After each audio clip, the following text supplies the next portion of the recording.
Om Swastiastu, perkenalkan nama saya Ibu Dugu Jawayananta, nomor absen 7 dari kelas 11 C Farmasi. Di sini saya berasal dari kelompok 3 Farmakognosi yang akan membahas Amylum oryzae yang beranggotakan dengan Amelia Mutiara Maharani nomor absen 1, Dana Tri Pratama Nandi nomor absen 4, Erika Dwi Prasetyo nomor absen 6, Iputu Gedawayananta nomor absen 7, Nobertus Nodianaha nomor absen 14, dan Putu Ayu Krisnadewi nomor absen 28. Amilum atau pati adalah karbohidrat kompleks yang tidak larut dalam air, berwujud bubuk putih, tawar, dan tidak berbau. Amilum atau pati merupakan bahan utama yang dihasilkan oleh tumbuhan untuk menyimpan kelebihan glukosa sebagai bahan fotosintesis untuk jangka panjang. Hewan dan manusia juga memanfaatkan atau menjadikan pati ini sebagai sumber energi yang penting.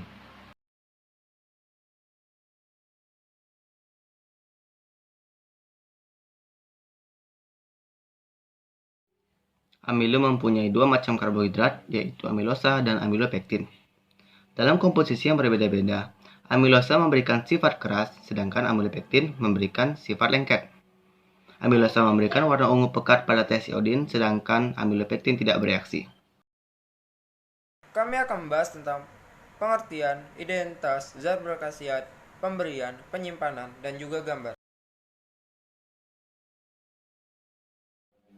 Amylum oryzae atau yang sering disebut dengan pati beras merupakan amylum yang diperoleh dari biji Oryza sativa yang berupa serbuk sangat halus dan putih.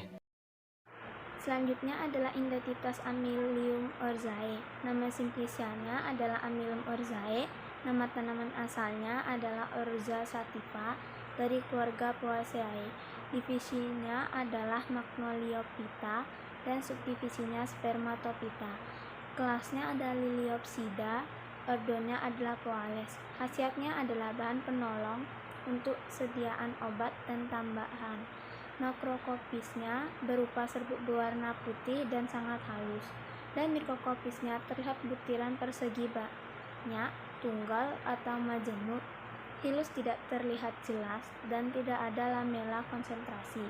Bagian yang digunakan pati yang diperoleh dari biji.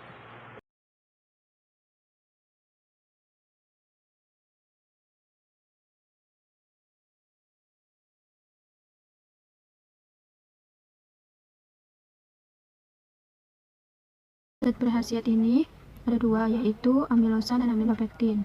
Amilosa adalah polimer yang tidak bercabang dan ia bersama-sama dengan amilopektin menjadi komponen penyusun pati. Amilosa ini tersusun dari 250 satuan glukosa atau lebih per molekul, tergantung dari jenis hewan atau tumbuhan tersebut. Dalam masakan, amilosa ini memberikan efek keras pada pati atau tepung tersebut. Sedangkan amilopektin itu adalah molekul yang berukuran besar dan mudah ditemukan karena menjadi satu dari dua senyawa penyusun pati. Ia juga bersama-sama dengan amilosa. Amilopektin ini tersusun dari 1000 satuan glukosa atau lebih per molekul dan tidak larut dalam air. Berikut adalah pemberian dan penyimpanan Amylum oryzae atau pati beras. Pemberian, serbuk sangat halus, berwarna putih dan tidak berbau. Penyimpanan, disimpan di wadah yang tertutup dengan baik.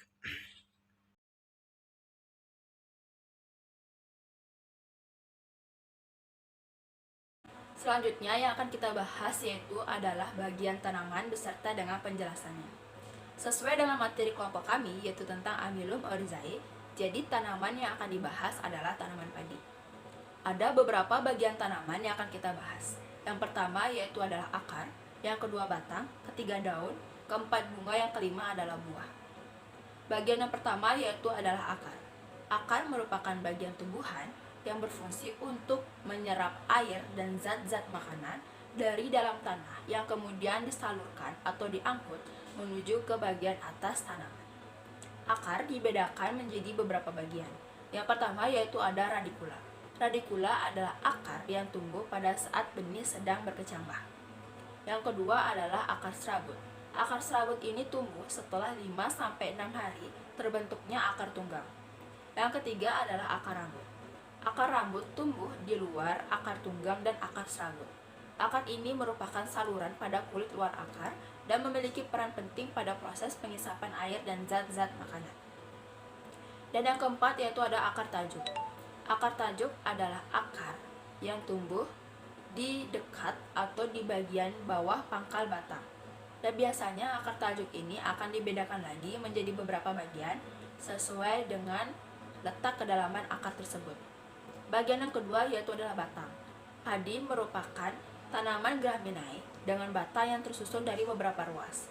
Panjang setiap ruas itu tidak sama dan panjang ruas terpendek berada pada pangkal batang.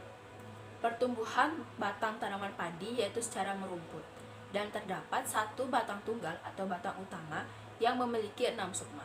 Sukma 135 berada di sisi kiri sedangkan sukma 246 berada di sisi kanan. Yang ketiga yaitu adalah daun. Tanaman padi merupakan jenis rerumputan yang memiliki daun yang berbeda-beda. Dilihat dari bentuk, susunan, atau bagian-bagiannya. Ciri khas dari daun tanaman padi yaitu memiliki sisik dan telinga daun.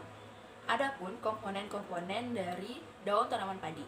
Yang pertama yaitu ada pelepah daun, yang kedua ada helai daun, yang ketiga ada lidah daun.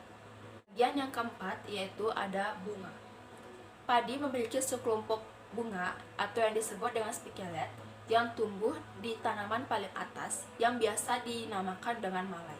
Panjang malai setiap tanaman itu tidak sama sesuai dengan cara bercocok tanamnya. Panjang malai dibedakan menjadi 3 ukuran.